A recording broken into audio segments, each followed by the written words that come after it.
जगताप, पुणे दर्पण news मध्ये आपलं स्वागत। सर्वप्रथम एक नजर हेडलाईन्सवर। स्वातंत्र्यवीर सावरकरांना शाहीर हिंगे लोककला प्रबोधिनीच्या वतीने पोवाड्याद्वारे अभिवादन। विद्यापीठ चौक आणि ई स्क्वेअर हे 2 उड्डाणपूल पाडायला शासनाने दिली मान्यता। नागरिकांनी नातेवाईक मित्रमंडळींना भेटायला सुरुवात करा, वंचित बहुजन आघाडीचे अध्यक्ष प्रकाश आंबेडकर यांचं आवाहन। उड्डाणपूल पाडण्यापूर्वी वाहतुकीचे योग्य नियोजन करा आणि नवीन पुलाचा आराखडा स्वयंसेवी संस्थांना सादर करावा, आमदार सिद्धार्थ शिरोळे यांची मागणी।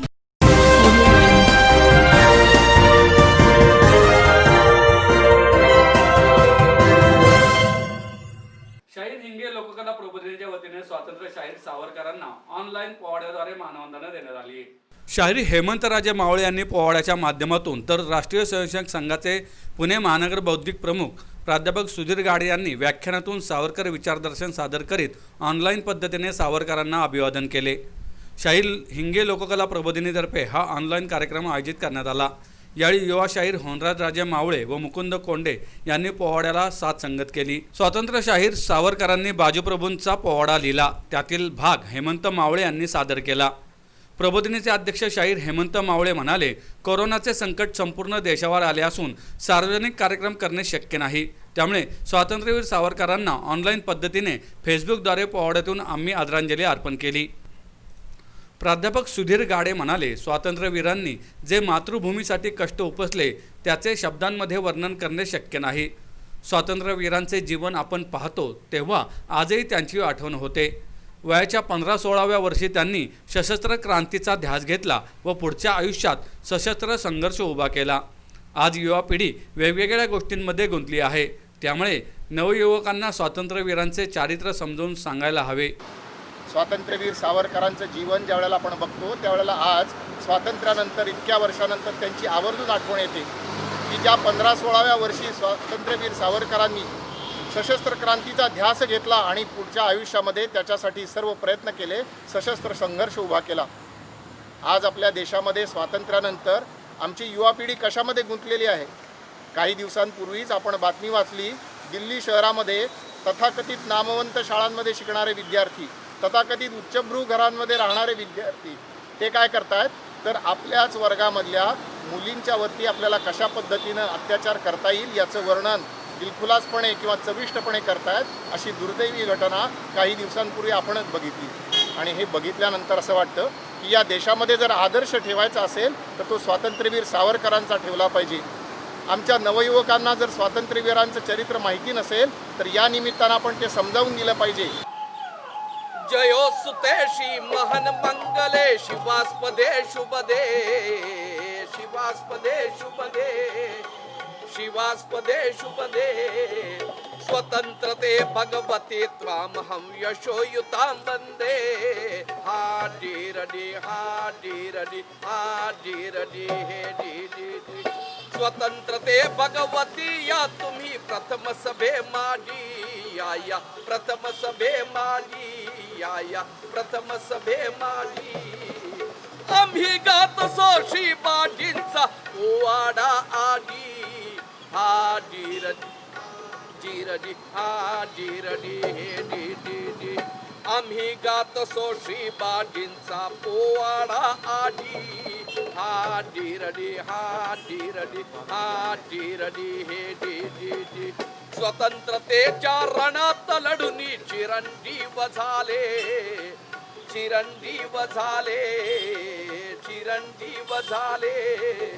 स्वतंत्रतेच्या रणात लढुनी चिरंजीव झाले, चिरंजीव झाले, चिरंजीव झाले।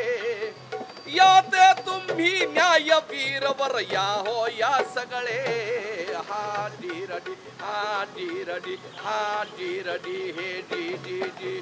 या ते तुम्ही न्यायवीरवर या हो या सगळे, हा डीरडी हा डीरडी हा डीरडी हे डी। चितोडगडच्या बुरुजा डोया जोहारा सहया, जोहारा सहया। चितोडगडच्या बुरुजा नोया जोहारा सहया, जोहारा सहया, जोहारा सहया। प्रताप सिंह प्रतितु विक्रमा या हो या समया हा डिरडी डिरडी हा डिरडी हे D D D Pratap Singh प्रतितु Vikrama या हो या समया हा डिरडी हा डिरडी हा डिरडी हे डी डी डी तानाजीच्या पराक्रमासह सिंहगडा येई ये बा सिंहगडा येई ये बा सिंहगडा येई तानाजीच्या पराक्रमासह सिंहगडा येई ये बा सिंहगडा येई ये बा सिंहगडा येई निगार को महाराज हा डिरडी हा डिरडी हा डिरडी हे डी डी डी निगार को महाराज रायगढ़ की दौलत आई हा डिरडी हा डिरडी हे डी डी डी जरी पटक हातोलीत धनाडी संताडी या संताडी या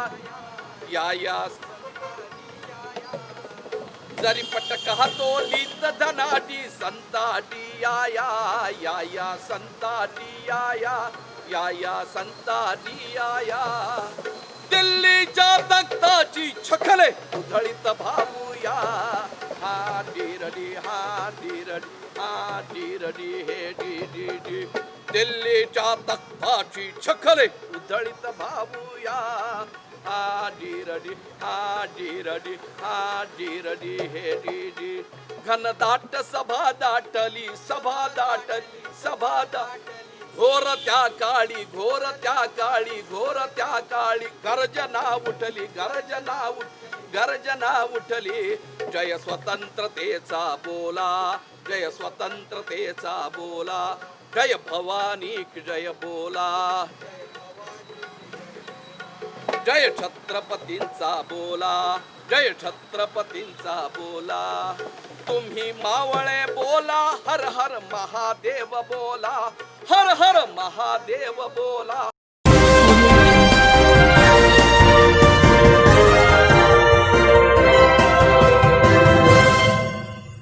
गणेश खिंड रस्त्यावरील विद्यापीठ चौक आणि ई स्क्वेअर चौकातील उड्डाणपूल पाडण्यास राज्य सरकारने मान्यता दिली आहे. तसेच विद्यापीठ चौकातील दुमजली पुलासाठी टाटा सिमेंट या कंपन्यांबरोबर करार करण्यास पीएमआरडीएला परवानगी देण्यात आली आहे.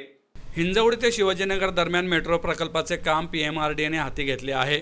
गणेश खिंड रस्त्यावरून मेट्रो धावणार आहे, परंतु 2 उड्डाणपूल अडथळा ठरत आहेत. त्यामुळे ते पाडण्यास मंजुरी द्यावी असा प्रस्ताव पीएमआरडीएने नगरविकास खात्याकडे पाठवला होता. महापालिकेच्या खर्चातून पूल बांधले आहेत, त्यामुळे ते पाडण्यासाठी महापालिका प्रशासनाकडून ना हरकत प्रमाणपत्र घेणे आवश्यक आहे. त्यासाठीचा प्रस्ताव पीएमआरडीएने महापालिकेकडे पाठवला होता. लॉकडाऊनमध्येच पूल पाडण्यास परवानगी द्यावी अशी विनंती प्रस्तावात केली. हे दोन्ही पूल पाडण्यास आणि तेथील नवीन पूल उभारण्यास सरकारने पीएमआरडीएला मान्यता दिली. तसेच टाटा सिमेंट्स कंपनीबरोबर काम करण्यासही मान्यता दिली. दोन्ही पूल पाडून दुमजली उड्डाणपूल बांधण्यास 260 कोटींचा खर्च अपेक्षित आहे. तो पीएमआरडी करणार आहे. हा प्रकल्प पीपीपी तत्वावर राबवण्यात येणार आहे. पूल पाडण्यास आणि तेथे नवीन पूल उभारण्यासाठी टाटा सिमेंट कंपनीशी करार करण्यास सरकारने मान्यता दिली आहे. सर्व खर्च पीएमआरडीए करणार आहे. त्यामुळे पालिकेकडून लवकरच परवानगी मिळेल. त्यांची परवानगी मिळाल्यानंतर पूल पाडण्याचे काम हाती घेण्यात येणार असल्याचं पीएमआरडीएचे मुख्य अभियंता विवेक खरवडकर यांनी सांगितलंय.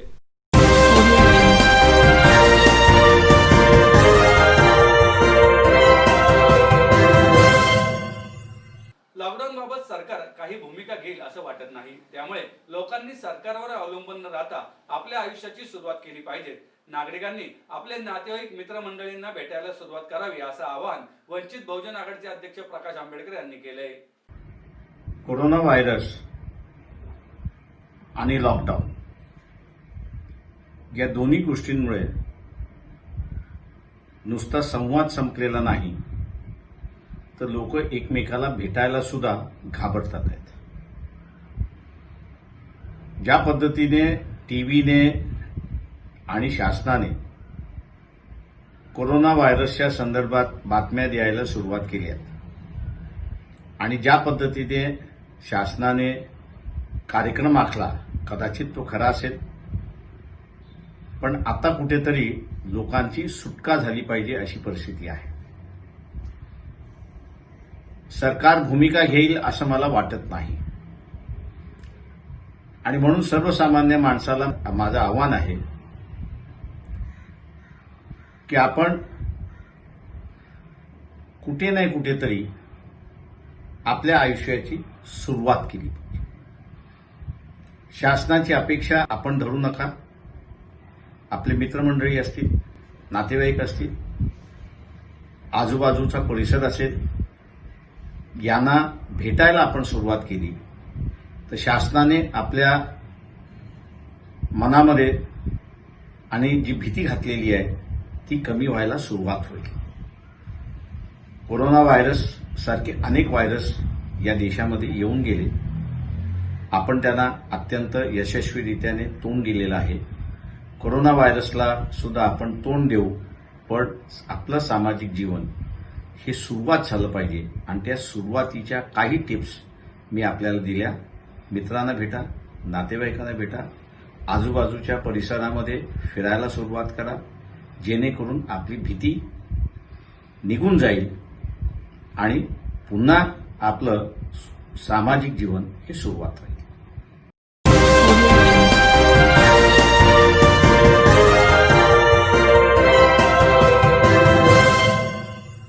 राज्य सरकारने गणेश खिंड रस्ता, सावित्रीबाई फुले पुणे विद्यापीठ आणि ई स्क्वेअर हे 2 उड्डाणपूल पाडण्यास मंजुरी दिली आहे.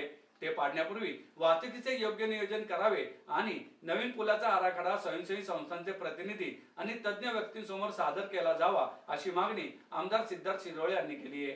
राज्य सरकारने दोन्ही उड्डाणपूल पाडण्याचा निर्णय घेतला आहे. त्यावर प्रतिक्रिया देताना आमदार शिरोळे म्हणाले, सध्याच्या पुलांचे बांधकाम चालू असताना वाहतुकीचे नियोजन योग्य झाले नसल्याने गोंधळ उडाला होता आणि सदोष आराखड्यामुळे प्रत्येक वाहनचालकासाठी वाहतूक त्रासदायक झाली होती.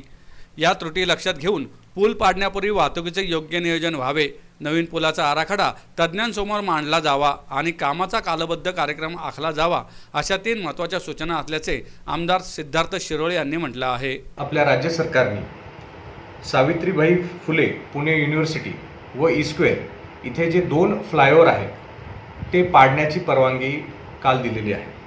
मला असं वाटतं की या बाबतीत मागच्या महिन्यात सुद्धा आपले आदरणीय उपमुख्यमंत्री आणि पुण्याचे पालकमंत्री अजितदादा पवार यांच्या नेतृत्वाखाली, यांच्या अध्यक्षतेखाली एक बैठक झाली होती.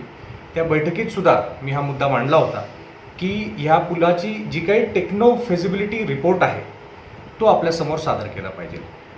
त्याचबरोबर आज जी आपण काही वर्ष आधी जी चूक केली होती की जी चूक आपल्याला ज्याचा भुर्दंड आज भरावा लागतोय, ती चूक ह्याच्यामुळे झाली होती की तो चुकीची प्लॅनिंग झाली होती आणि त्याच्यामुळे हे दोन्ही पूल चुकल्यामुळे पुणेकरांचा अनेक वर्ष नुकसान होत राहिलं. आज आपण ती चूक दुरुस्त करतोय, हा योग्य निर्णय आहे. पण मला असं वाटतं की त्याबाबतचा डिटेल्ड प्लॅन हा आपल्या सर्व एक्सपर्ट्स, सिटिझन्स आणि NGOs ह्यांच्या समोर हा आणला पाहिजे, तो मांडला पाहिजे. म्हणजे त्याच्यात कुठली त्रुटी राहिली असेल ती इथून पुढचे 50 वर्ष आपल्याला ही काळजी नको की आपण आज कुठली तर चूक केली. तेव्हा माझी राज्य सरकारला व PMRDAला विनंती आहे की ह्याचा डिटेल प्लॅन हा सादर करावा. त्याचबरोबर ह्याला लागणारा खर्च किती हे सुद्धा आपल्यासमोर त्यांनी सादर करावं आणि त्याचबरोबर ह्या पूर्ण प्रोजेक्टसाठी किती काळ लागेल हे कंप्लीट होण्यासाठी आणि त्या काळामध्ये अल्टरनेट ट्रॅफिक मुवमेंटचा काय प्लॅन आहे ह्याची सुद्धा मला असं वाटतं की राज्य सरकार आणि PMRDAने आपल्या सर्वांसमोर त्याची जो काही प्लॅन असेल तो मांडला पाहिजे. आणि मगच मला असं वाटतं की सगळ्यांना विश्वासात घेऊन मग पुढे हे काम आपण नेलं पाहिजे आणि कुठेतरी ह्याच्यामध्ये जी ट्रान्सपरन्सी आहे, जी प्लॅनिंग आहे, ती परत चूक होऊ नये ह्या दृष्टिकोनाने आपण विचार केला पाहिजे. आता वेळ झाली छोट्या विश्रांतीची. पाहत राहा पुणे दर्पण न्यूज. बता, सच सच बता, माल कहाँ छुपा के रखा है और कितने आदमी शामिल थे बता. पन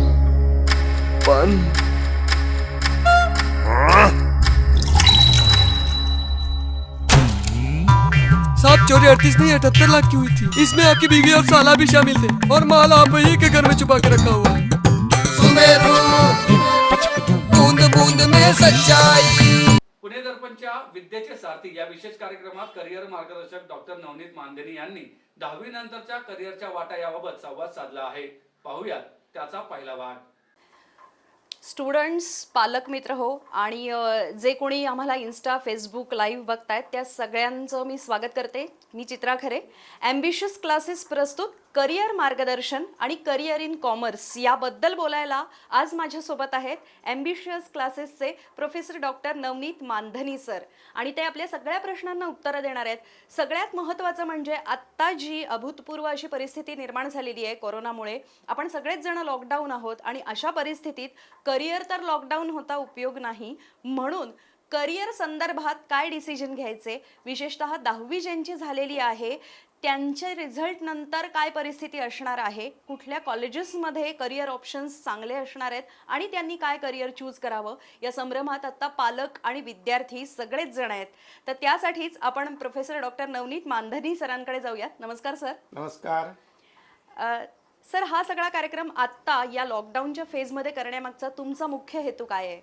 ॲक्च्युअलमध्ये आता जूनमध्ये रिझल्ट्स येतील 12वी आणि 10वीचे. प्रोबॅबली यावर्षी रिझल्ट 10-15 दिवस उशिरा लागेल आणि पालकांसमोर 3 महत्त्वाचे प्रश्न असणार आहेत. सगळ्यात पहिला प्रश्न की करिअर कोणता निवडायचा, त्यानंतर यावर्षी ऑनलाईन ॲडमिशन असणार आहेत का नाही, आणि मग ऑनलाईन ॲडमिशन नसतील तर मग पुढे कसं जायचं. आणि सगळ्यात मोठा प्रश्न आता आपण बघतोय की कोरोना जो आहे मुंबई पुण्यासारख्या ठिकाणी फार जास्त भयग्रस्त झालेली आहेत लोक. तर अशा वेळेस जे पूर्ण महाराष्ट्रातून पालक बघतायत, ज्यांना ज्यांच्या मुलांना मुंबईत पुण्यात पाठवायचंय, पुण्यात मेनली पाठवायचंय शिक्षणासाठी, त्यांना आपण काही सोल्युशन देऊ शकतो का, या सगळ्यासाठी आजचा हा कार्यक्रम आहे. अच्छा, तुम्ही आता म्हणलात तसं की शैक्षणिक केंद्र आहे पुणे हे तर, आणि मुंबई सुद्धा, इथे चांगल्या चांगल्या युनिव्हर्सिटीज आणि प्लस त्या अनुषंगाने येणारे अनेक कोर्सेस असतात.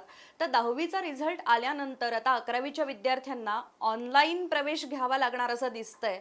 तर पुण्यामध्ये हा प्रवेश घेताना नेमकी काय प्रोसिजर करावी लागेल?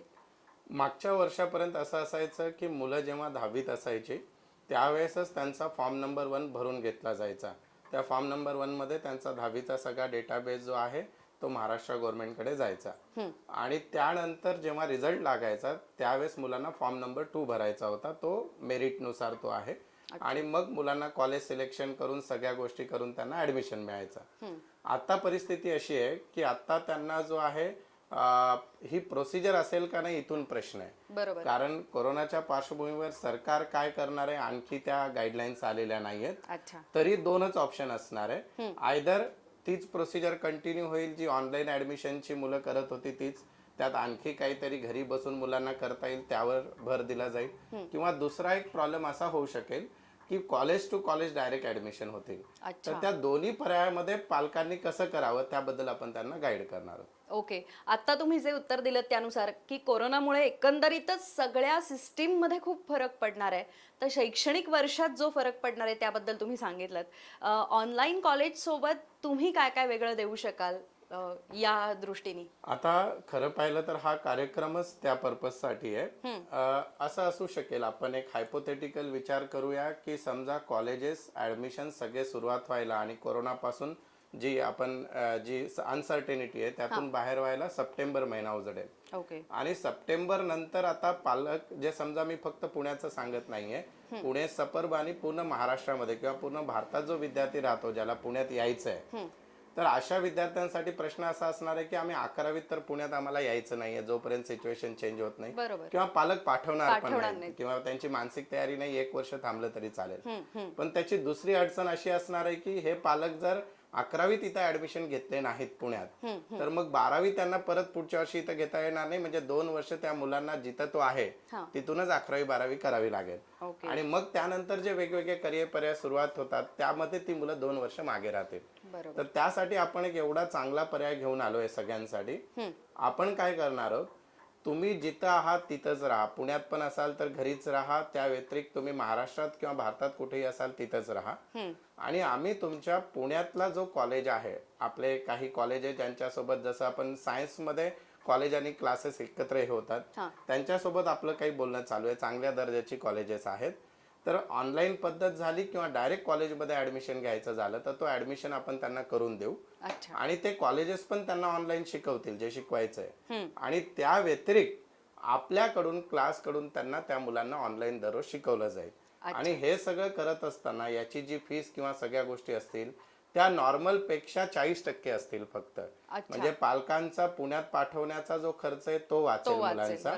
पुण्याचा कॉलेज मिळेल, म्हणजे ज्यावेळेस सिच्युएशन नॉर्मल होतील 11वीच्या सेकंड हाफ मध्ये किंवा 12वीला ती मुलं परत पुण्यात येऊन सेटल होतील आणि त्यानंतर त्यांना रेग्युलर क्लासेस, रेग्युलर कॉलेज सगळं अटेंड करता येईल. म्हणजे आता ते आपल्या टच मध्ये राहतील ऑनलाईनच्या माध्यमातून, कॉलेज आणि माझ्या क्लासच्या माध्यमातून, आणि ज्यावेळेस सिच्युएशन बदलेल त्यावेळेस ही मुलं जी आहेत ती तर रेग्युलर येऊन अटेंड करू शकतील. म्हणजे पालकांना मुलांना सध्या पुण्यात पाठवायचं नाहीये. बरोबर. त्या व्यतिरिक्त मुलांचा वेळ पण वाया घालायचा. समजा रिझल्ट यायला जुलै आला, पण तो आपण क्लासेस 15 जून पासून चालू करतोय, आणि ज्यावेळेस पण रिझल्ट येईल डायरेक्ट आपले जे कॉलेजेस आहेत ज्यांच्यासोबत आपण हे केलंय, म्हणजे कंबाईन केलेलं आहे क्लासेस, त्या कॉलेजमध्ये त्यांना ऍडमिशन मिळेल. राईट. आणि मग ऑनलाईन प्रोसिजरने असेल, जे सरकारी नियम असतील त्या नियमाने त्यांना त्या कॉलेजमध्ये प्रवेश मिळतील आणि त्यांचा कॉलेज पण पुण्याचा असेल, क्लास पण पुण्याचा असेल आणि ते सेफ त्यांच्या घरी राहून सगळं शिकू शकतील. म्हणजे या कोरोनाच्या भीतीपोटी त्यांचं एज्युकेशन थांबू नये हा त्यामागचा पर्पज आहे. बरोबर. शैक्षणिक वर्ष हॅम्पर होऊ नये हा सगळ्यात मुख्य यामागचा उद्देश आहे आणि तुम्ही तुमच्या घरीच राहून पुण्यातल्या ह्या सगळ्या सेशन्सना हजेरी लावू शकता, हे खूप महत्त्वाचं आहे. ॲम्बिशियस क्लासेसबद्दल सर तुमच्याशी बोलायचं आहे. तत्पूर्वी जे कोणी हे लाईव्ह सेशन बघतायत त्या सगळ्यांसाठी पुन्हा एकदा सांगते, डॉक्टर नवनीत मानधनी सर यांनी 200 पेक्षा जास्त लाईव्ह सेशन्स घेतलेली आहेत स्टुडंट्सची, करिअर कन्सल्टन्सीसाठीची. गेल्या काही वर्षांमध्ये 50 TV शोज आणि रेडिओ प्रोग्राम्स त्यांनी केलेले आहेत आणि 18 वर्षात 40,000 मुलांना गायडन्सचा त्यांचा अनुभव आहे. ते स्वतः PhD इन डेप्रिसिएशन आहेत. Professor doctor Navneet Mandhani sir, ambitious क्लासेसबद्दल पण आता विद्यार्थी आणि पालकांना सांगा जे लाईव्ह सेशन अटेंड केले ज्यांनी त्यांना. एका पॅरेंटचा यूट्यूबवर क्वेश्चन आहे की हा शो इंग्लिश किंवा हिंदीमध्ये आहे का, तो आप बिल्कुल बिंदास रहिए. मैं आपके प्रश्न के उत्तर सेशन के बाद हिंदी में भी दूंगा या अभी भी दूंगा. अभी मैं ये बताना चाह रहा हूँ कि लॉकडाउन की वजह से आप और आपका स्टूडेंट पुणे के बाहर है या मुंबई के बाहर है या आप पुणे आना नहीं चाहते, लेकिन उसके कारण आप उसका एजुकेशन पुणे से पोस्टपोन नहीं कर सकते हो. तो उसके लिए हम लोग क्या कर रहे हैं कि पुणे से ही आपका बच्चा घर पे रहकर पुणे का ही कॉलेज ऑनलाइन अटेंड कर पाएगा, पुणे के ही क्लासेस ऑनलाइन अटेंड कर पाएगा, और जब ये सिचुएशन नॉर्मल हो जाएगी दोनों भी चीज़ें हम आपको प्रोवाइड कर देंगे पुणे में, जिसके कारण पुणे में आने का जो आपका डर बैठा है वो निकल जाएगा. दूसरी चीज़, सिचुएशन जब नॉर्मल हो जाएगी तो वो यहाँ पे आके करियर कर पाएगा. तो ये दोनों चीज़ें जो है वो एट अ टाइम होने वाली है. बिलकुल. सर आता आपण आपल्या सगळ्या बाकीच्या श्रोत्यांना आणि प्रेक्षकांना सांगूया. हां, तो कट करा, कॉल येतोय, कट करा. जे कोणी कॉल करतात त्यांनाही मी सांगते की या लाईव्ह सेशन नंतर आपण प्रश्नोत्तर घेणार आहोत. तुम्ही तुमचे प्रश्न FB, YouTube आणि इन्स्टा लाईव्ह वरती पोस्ट करू शकता. हा सगळा सरांच्या प्रश्नोत्तराचा कार्यक्रम असाच कंटिन्यू आपण करणार आहेत विद्यार्थ्यांसोबत सुद्धा. सर, ॲम्बिशियस क्लासेस बद्दल की काय एम असणार आहे आणि विद्यार्थ्यांसाठी आपण काय प्रोव्हिजन करतोय? एक्चुअल मराठी हिंदी दोनों उत्तर देल में. एक्चुअल में अभी 12th का सिलेबस बदल चुका है और 11th का सिलेबस पिछली साल बदला था. तो हमने क्या किया है कि we made a team of 5 teachers जो 5 सब्जेक्ट पढ़ाते हैं और उनके सारे लेक्चर्स हमारे तैयार है 11th के और 12th के. आप इस यूट्यूब चैनल पे जाके देख भी सकते हो, डेमो लेक्चर्स है. और वो लेक्चर जो है पूरे आपको, क्योंकि अगर कोई स्टूडेंट ऐसा भी रह सकता है जिसकी फाइनेंशियल पोजीशन नहीं है, वो लेक्चर्स फ्री में भी देख सकता है. अच्छा. पर उसमें थरोली सिलेबस नहीं है, जितना इम्पोर्टेंट है उतना दिया गया है. तो अगर आप आपके घर पे बैठकर हो तो जूम के माध्यम से, गूगल मीट के माध्यम से रोज क्लासेस होंगे और उसके साथ साथ अभी कुरियर चालू हो चुका है तो नोट्स आपके यहाँ पहुंच जाएंगे. End at the same time अगर किसी स्टूडेंट के यहाँ नेट का प्रॉब्लम है या वो उस समय नहीं देख पाया तो हर लेक्चर का रिकॉर्डेड फाइल भी उसको मिलेगा. तो हम कोशिश कर रहे हैं कि सिचुएशन बहुत वर्स्ट है पर उसके अंदर हम कुछ सॉल्यूशन दे सकते हैं क्या, वो भी बहुत कम अमाउंट में, क्योंकि आप सभी को पता है कि इकॉनॉमी स्लो डाऊन है, पालकांची पण परिस्थिती खराब आहे, परंतु शिक्षण नाही थांबवता येणार. बरोबर. तर अशा परिस्थितीत समजा तुम्ही पुण्यात पाठवत असाल विद्यार्थ्याला, 1-1.5 लाख रुपये त्याचा खर्च आहे, त्या कोर्सेसचे वेगवेगळ्या फीस आहे. म्हणजे तुम्हाला विश्वास, खरं तर मी या प्रोग्रामवर बोलू नये, परंतु आम्ही कॉलेजची फीस पण फक्त 10,000 रुपये ठेवलेली आहे आणि क्लासची फीस वर्षभराची 15,000 ठेवली आणि त्यात त्या विद्यार्थ्यांना आपण सगळ्या गोष्टी देणार. नक्कीच. म्हणजे पालकांच्या आत्ताच्या आर्थिक स्थितीचा पण खूप विचार केला गेलाय या सगळ्यामध्ये. याबरोबर कॉमर्समध्ये पण इंटिग्रेटेड शिकता येऊ शकतं का, त्याबद्दलही सांगा ना.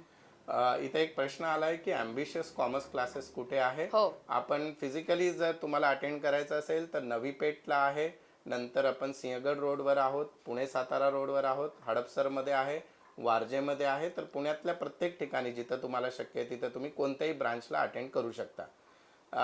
नाव इंटिग्रेटेड. मेन प्रश्न मुलांचा हाच असणार आहे की सर आम्हाला क्लासच्या अगोदर पहिला प्रश्न कॉलेजशी रिलेटेड आहे की लाईक कॉलेज आमचा काय होणार. सो आम्ही काय केलेलं आहे की पुण्यात या जे चांगले कॉलेजेस आहेत जे म्हणजे ज्यांना वाटतंय की मुलांचं आपण काहीतरी हे करावं, अशा कॉलेजच्या जे मेन म्हणजे प्रिन्सिपल्स वगैरे त्यांच्याशी माझं बोलणं झालेलं आहे. आणि त्यांना पण विद्यार्थ्यांचा प्रॉब्लेम येणार आहे की विद्यार्थी बाहेर गावचे त्यांना कसे अप्रोच करतील, किंवा ऑनलाईन झालं तर ऍडमिशन होता ऑक्टोबर वगैरे होणार नाही का. So in that case we have tie up with the colleges. That college will take care of your admission and they also going to provide online coaching. म्हणजे कॉलेज मधून पण ऑनलाईन टीचिंग होणार आहे. आणि त्या ऍडमिशन्स पण म्हणजे कॉलेजची फीस आज बघितली तर 25 ते 50 हजार असते. मी कॉलेजला रिक्वेस्ट केली आहे की आम्ही तुम्हाला मॉब मध्ये ऍडमिशन्स देऊ, तर त्यांनी पण ती फीस फक्त 10,000 रुपये ठेवलेली आहे कॉलेजने पण. सो इंटिग्रेटेड कॉलेज असेल आणि क्लास असेल त्यासोबत. अच्छा, इंटिग्रेटेड कॉलेजचा आपण आन्सर देताना सर प्रश्न असेही येत आहेत की कुठले कॉलेजेस यामध्ये इन्क्लूड असतील, आणि मग सीबीएसई स्टुडंटसाठी पण तुम्ही काय सांगाल? Very good. हा प्रश्न ऍक्च्युअली फार चांगला है. फर्स्ट ऑफ ऑल आफ्टर 10 बहुत से स्टूडेंट ऐसे पूछते हैं कि सर हम सीबीएसई या आईसीएसई से 10th किया है, अब हम महाराष्ट्र बोर्ड में जाए या फिर हम क्या कि सीबीएसई कंटिन्यू करें.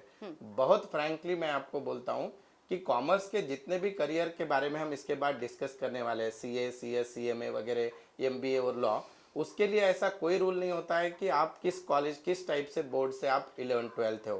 पर मेरा अनुभव मैं आपको बोलता हूँ, जितना ईजी और जितनी अवेलेबिलिटी और जितने ऑप्शन आपको एचएससी बोर्ड महाराष्ट्र बोर्ड में है उतने सीबीएसई और आईसीएसई में नहीं है. उसके मैं गलत है ऐसे नहीं बोल रहा हूँ, पर उसके 3 नुकसान है. एक तो सीबीएसई और आईसीएसई के कॉलेजेस लिमिटेड है कॉमर्स के लिए. दूसरी चीज ऐसे कि जब वो स्टूडेंट वो कॉलेज में लगाता है तो उसको कॉलेज के 6-7 घंटे, फिर उसके बाद उसके क्लासेस अवेलेबल कम है उसमें 3-4 घंटा हम भी लेते हैं, पर एक्चुअली आपका उसमें भी टाइम जाएगा, सेल्फ स्टडी के लिए टाइम कम. और अगर आप करियर प्लान करते हो 11 से, जो मैं आगे बोलने वाला हूँ सीए, सीएस, सीएमए, उसके लिए टाइम ही नहीं मिलेगा. So my simple suggestion to the parent is, if you want to go to CBSE college for 11th-12th आप जाइए, पर मेरा आपसे यही अनुरोध है कि अगर महाराष्ट्र बोर्ड के अभी सिलेबस बहुत अच्छा हुआ है महाराष्ट्र बोर्ड का, उसके फायदे ऐसे कि आपको कोई भी एजुकेशन करना है तो उसका टाइम आप 11 से स्टार्ट कर दो तो आप वो टाइम दे पाओगे. नक्कीच सर, आपण आपल्या प्रश्नांकडे येऊयात. पुन्हा आपण प्रेक्षकांचे प्रश्न घेणारच आहोत. आपल्या कोर्सची मग महाविद्यालय प्रोसिजर कशी असेल, आणि एसीसी म्हणजे ॲम्बिशियस क्लासेस त्यासाठी काय मदत करेल? ऍक्च्युअल मध्ये ज्या दिवशी पण 10वीचा निकाल येणार आहे त्यानंतर महाराष्ट्र गव्हर्नमेंट डिक्लेअर करेल की यावर्षी ऍडमिशन्स कसे होणार आहेत. Either it can be online or it can be college to college. जर ऑनलाईन असेल तर आम्ही त्यावेळेस तुम्हाला त्या कॉलेजेसची नावं सांगू. कॉलेजेस पण चांगली आहेत आणि त्या कॉलेज त्या नियमानुसार सरकारी नियम जेवढे आहेत ते फॉलो करून त्यांना त्या कॉलेजमध्ये ऍडमिशन मिळेल. आणि जर समजा गव्हर्नमेंटने असा निर्णय घेतला की कॉलेज टू कॉलेज ऍडमिशन द्यायचंय, मग तर काही प्रश्नच नाहीये. तशा आपण दोन्ही गोष्टी करून त्यांना देणार आहोत. गव्हर्नमेंट रिस्ट्रिक्शन असल्यामुळे मी कॉलेजेसची नावं तुम्हाला सोशली सांगू शकत नाही. फक्त एवढं सांगेल की तुम्हाला quality education with a minimum price नक्की मिळेल. पण मला वाटतं गव्हर्नमेंट सुद्धा या गोष्टीचा नक्की विचार करेल, कॉलेजेस कशी द्यायची. या पुढे जाऊन मला असं विचारायचं की कॉमर्स साठी आपण करिअर मार्गदर्शन करतोय, तर या सगळ्या सिच्युएशन मध्ये कॉमर्स मध्ये का यावं, तुमचं काय मत आहे? एक गोष्ट लक्षात घ्या की इट इज या कोरोनामुळे फक्त शिक्षण नाही, असा कोणता क्षेत्र राहिलेलं नाहीये की ज्यामध्ये मुलांना त्रास झालेला नाही किंवा पालकांना. म्हणजे there is totally economic slow down, right? बरोबर. So if you want to cover into that you should take, म्हणजे तुम्हाला आपको ऐसा एजुकेशन देना पड़ेगा जो आपको जॉब दे सके या आप खुद का व्यवसाय स्टार्ट कर सके हो. दूसरी चीज उसमें कभी रिसेशन ना हो, और तीसरी इंपॉर्टेंट चीज कि पेरेंट के जेब को वो परवड़ना चाहिए, means it should be economical. तो अगर ये तीनों चीजों का अगर आपको आंसर चाहिए, मुझे आप बताइए कोरोना के बाद टैक्सेस बंद होंगे क्या? नहीं. कोरोना के बाद बिजनेस बंद होगा क्या? नहीं. लीगल कायदे बदल जाएंगे क्या कि कंपनी लॉ, इनकम टैक्स वगैरह कुछ भी नहीं तो वो चलने वाला है? ये सब हैंडल करने वाला ह्यूमन रिसोर्स कहाँ से आता है? कॉमर्स से. बिल्कुल. तो आज अगर आप, मैं कोई फील्ड गलत है इस बारे में बोलने के लिए यहाँ नहीं बैठा हूँ, पर इंजीनियरिंग हो, मेडिकल हो या बाकी बीएससी वगैरह हो, इसमें नौकरी और इसमें जो खर्चा होने लगा, इंजीनियरिंग का बच्चा इंजीनियरिंग पास होते होते खाली 11th-12th का क्लास और इंजीनियरिंग करते करते उसको 7 साल लग जाते हैं, जिसका खर्चा कम से कम 15-20 लाख होता है. आज कॉमर्स में 1 से 1.5 लाख रुपए में आप CA, CS, CMA जैसे कोई भी कोर्स कंप्लीट कर सकते हो और उसके साथ साथ ये सारे कोर्स रिसेशन प्रूफ है। अच्छा। तो इसलिए you should go for commerce. बिल्कुल। एस मेनन जिन्होंने प्रश्न पूछा था कि आप हिंदी में इसका डिस्क्रिप्शन दीजिए, तो सरने आन्सर दिया। जे श्रोते मराठीतून प्रेक्षक जे बघतायत त्यांच्यासाठी मी पुन्हा एकदा सांगते की कॉमर्सला खूप जास्त प्रमाणात करिअरसाठी ऑपॉर्च्युनिटीज असू शकतील इथून पुढच्या काळामध्ये, कारण कोरोनामुळे आपल्याला ब्रेक लागला असला तरी आपण थांबणार नक्कीच नाही आहोत आणि यानंतर जे रिसोर्सेस ओपन होतील त्यामध्ये कॉमर्सला सगळ्यात जास्त ओपनिंग्स राहतील, सर तुम्ही म्हणताय त्याप्रमाणे। तर या सगळ्या आर्थिक मंदीमध्ये कॉमर्सची ही सगळी जी काय कंडिशन आहे ती आणि मग येणाऱ्या वेगवेगळ्या करिअरच्या संधी, मग CA, CS या बाबतीतल्या त्याबद्दलही सांगा। सबसे पहले आज हम प्रोग्राम इसलिए ले रहे हैं कि आपको आपके बच्चों का टाइम वेस्ट, मुलांचा वेळ वाया नाही घालायचा आहे आपल्याला। इनफॅक्ट आजच्या कार्यक्रमानंतर पण तुमचा मुलगा कॉमर्ससाठी तयारी सुरू करू शकतो। कैसे तैयारी शुरुआत करेगा? आप मेरा यूट्यूब चैनल देख रहे हो, उसमें पहला ही 11th का वीडियो डाल के रखा है, introduction of book keeping end accountancy. So ऐसे बहुत सारे वीडियो है, वो देख के उसको कॉमर्स के प्रति इंटरेस्ट क्रिएट हो जाएगा। दूसरी इंपॉर्टेंट चीज ऐसी है कि अगर आप कॉमर्स के सबसे 3 अपेक्स करियर समझे जाते हैं, CA, CS और CMA, और ये तीनों करियर के बारे में ऐसा होता है कि ये तीनों करियर में दोस्तों कि आपको जो है उसकी शुरुआत 11 से करनी पड़ती है। 11 के 3 महीने निकल जाए, दिवाली तक बेसिक आप सब्जेक्ट समझ लो, और एक बार वो सब्जेक्ट होते ही आपको, अगर आपका थियोरेटिकल नॉलेज बहुत अच्छा है, आपको SP, OCM सब्जेक्ट अच्छे लग रहे हैं, you can think of company secretary CS course. आपका अगर थियोरेटिकल सब्जेक्ट अच्छा है और अकाउंट मैथ्स भी आपको अच्छा लग रहा है, 10th में ओवरऑल 60-65% के ऊपर है, you can think of CA course. And then अगर आपको थोड़ा सा एवरेज चाहिए, CA के बारे में ऐसी निगेटिविटी है कि रिजल्ट कम आता है या टफ है, तो अगर वैसी अगर आपके पास सिचुएशन है, in that case you can go for CMA। ये तीनों कोर्स की 3 स्पेशलिटी है। सबसे पहले इनके लिए किसी भी कॉलेज, किसी भी यूनिवर्सिटी में एडमिशन नहीं लेना पड़ता है, ये आप साइड बाय साइड 11 से कर सकते हो। दूसरी इंपॉर्टेंट चीज, आप ग्रेजुएट करते करते 11 से ग्रेजुएट तक ये कोर्स हो जाएंगे। इस कोर्स में कोई भी रिजर्वेशन नहीं है, न कास्ट बेस, न जेंडर बेस, न इनकम बेस, न एज बेस। एंड सबसे important, all this 3 courses are the recession proof, यानी इसमें जो है कभी ऐसा देखा नहीं गया है कि कोई CA बन गया है और उसके पास काम नहीं है, क्योंकि जितने गवर्नमेंट लॉ स्टिक करेगी, मीन्स मैं सही मायने में बोलूँ कि मुझे बाकी का सब पता नहीं, सही मायने में अच्छे दिन सिर्फ कॉमर्स के लिए आए हैं। The reason is because of the law, whatever government is making day by day, demonetization हो गया, डिजिटल इंडिया हो गया, तो इसके बाद जो है ये सबसे ज्यादा ये है। इसमें आया question scheme follow, okay. And then second is what कि ये कोर्सेज के जो ये होते हैं स्टेप्स आपको यूट्यूब पे वगैरह गूगल पे मिल जाएंगे, लेकिन मोटा मोटी ऐसे होता है कि आपकी जैसे ही 12वीं की एग्जाम खत्म होती है, आपको इसकी एग्जाम देनी होती है, जिसको हम फाउंडेशन बोलते हैं। फाउंडेशन होने के बाद आपका नेक्स्ट स्टेज आता है इंटरमीडिएट एंड देन होता है फाइनल। इन जनरल ग्रेजुएशन के बाद CA होने के लिए 4-4.5 साल, CS और CMA होने के लिए 3 साल लगते हैं। ये कोर्स की स्पेशलिटी ऐसी है कि इसके लिए आपको कहीं पे भी एडमिशन यूनिवर्सिटी में लेना नहीं है। इसकी फीस 8 से 10 हज़ार रुपये रजिस्ट्रेशन की होती है। क्लास आप लगाओ ऑनलाइन या खुद का खुद पढ़ाई करो तो भी चलेगा, मैं उसके लिए फोर्स नहीं करूँगा, पर आपको उसके भी क्लास हमारे पास से ऑनलाइन मिल जाएंगे। और सबसे अच्छी बात ऐसी है कि आप graduate side by side complete करो और उसके साथ ये तीनों कोर्सेज करो। और इन तीनों इंस्टीट्यूट का रेपुटेशन इतना ज़्यादा है, the vacancies are not only available in India, India के बाहर भी इसको बहुत ज़्यादा स्कोप है। मीन्स एशियन कंट्री जितने भी है उन्होंने भी इन डिग्री को रिकग्निशन दिया है। इनफैक्ट CA का कोर्स तो इवन US के CPA से भी ज़्यादा अच्छा समझा जाता है। अच्छा सर, आता बरेच विद्यार्थी असं आपल्याला म्हणतायत की जरा मराठीतून एक्सप्लेन करा हे सगळं। याबरोबरच जे आणखीन 2 ऑप्शन्स आहेत, म्हणजे लॉ एंट्रन्स असेल किंवा BBA एंट्रन्स, याबद्दल सुद्धा सांगा। हां, ॲक्च्युअलमध्ये आता एक नवीन फार मोठा चेंज झालेला आहे मित्रांनो। आपण बऱ्याचशा वेळेस MBA नंतर जे आहे ते IIMS वगैरेचं असं स्वप्न बघायची मुलं आणि ते ग्रॅज्युएट झाल्यानंतर, परंतु आता एवढं चांगलं झालेलं आहे की इवन तुम्ही 12वी नंतर पण IIMS मधून इंटिग्रेटेड BBA आणि MBA करू शकता। BBAच्या चांगल्या कॉलेजमध्ये पण पुण्यात जर ऍडमिशन पाहिजे असेल तर त्याच्या एंट्रन्स मध्ये जसं सिम्बायोसिस असेल, BMCC असेल, MIT असेल, या कॉलेजेसमध्ये जर तुम्हाला ऍडमिशन पाहिजे असेल तर तुम्हाला त्याची एंट्रन्स एक्झाम द्यावी लागते। त्याची तयारी पण आपण 11वी आणि 12वी पासून करून घेतो। ॲट द सेम टाइम जर तुम्हाला लॉ मध्ये करिअर करायचं असेल तर त्याची पण एंट्रन्स आहे, आता ही बऱ्याचशा विद्यार्थ्यांना माहित नाही, त्याची पण तयारी आपण 11वी आणि 12वी पासून करून घेतो.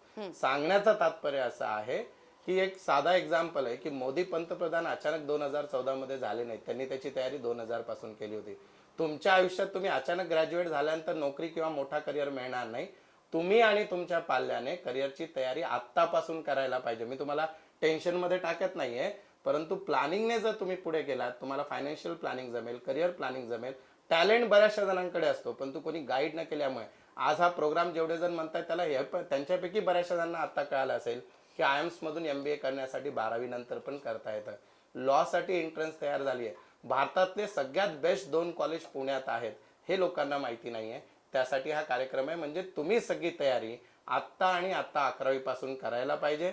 कोरोना या सगळ्या गोष्टी चालत राहतील, परंतु ते क्षणभर आहेत, पण तुमचं करिअर आयुष्यभराचं आहे आणि त्याची प्लॅनिंग तुम्ही आता सुरुवात करायलाच पाहिजे. या प्लॅनिंगमुळेच बरेचसे प्रश्न येत आहेत सर. जयेश भोईर यांनी प्रश्न विचारलाय की 11वीत असताना IIM ची तयारी करू शकतो का? यस 100%.